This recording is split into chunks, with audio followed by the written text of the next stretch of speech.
Mwasibu ni Terezia Fabiano, na yeye ana taaluma ya ualimu, anatoka parokia ya Daudi. Kazi mahsusi zilizofanyika za utume wa CPT jimboni mwetu. La kwanza ni maadhimisho ya jubilei kuu. Wana CPT katika umoja wao waliadhimisha jubilei kuu kiparokia, ingawa sio parokia zote zilifanikiwa kufanya maadhimisho hayo, na waliadhimisha jubilei hiyo kwa sala pamoja na kufanya majitoleo maalum kwa ajili ya kutegemeza parokia zao. 2, tulifanya vikao pamoja na semina.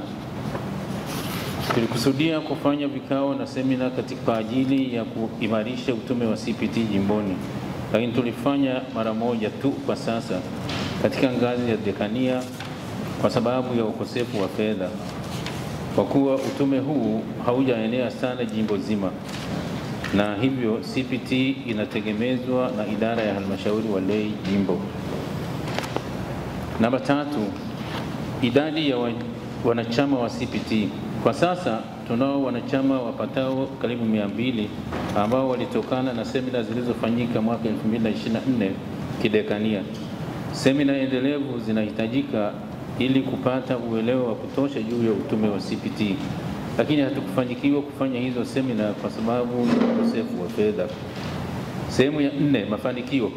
Idadi ya wanachama imeongezeka baada ya kufanya semina tajwa hapo juu. Katika ngazi ya dekania, uongozi wa muda ulichaguliwa, ingawa unahitaji kuimarishwa.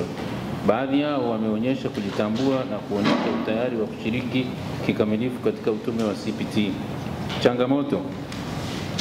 Changamoto kubwa ni ukosefu wa rasilimali fedha kwa ajili ya kutoa elimu juu ya CPT huku parokiani, katika parokia zetu, kwani mpaka sasa ni parokia chache zenye wanachama hai. Vile vile kuna ushirikiano mdogo kutoka kwa maparoko kuhusiana na utume huu. Father Mlezi atajaribu kuelezea juu ya jambo hili baadaye, maana nilikubaliana naye afanye hivyo. Namba 6, matarajio na mikakati ya mwaka 2026. Tunatazamia kwamba mapadre walezi kuwashirikisha mapadre juu ya umuhimu wa utume wa CPT katika kuinjilisha parokia zao na jamii nzima kwa ujumla. Lakini vile vile tunatarajia parokia zilizo imara katika utume huu wa CPT kueneza utume huo katika parokia na jirani kwa kufanya mawasiliano ya ujirani mwema na kufanya ziara za ujirani mwema. Namba 3, kutafuta vyanzo mbalimbali vya mapato ili kutegemeza utume wetu. 4, kuwashirikisha vijana waliomaliza vyuo katika utume huu wa CPT. Hitimisho, tunamshukuru sana Mwenyezi Mungu kwa baraka zake alizotujalia. Pia tunawashukuru walezi wetu na viongozi wa utume wa CPT taifa kwa kuwa karibu nasi katika utume huu. Mungu atubariki sote.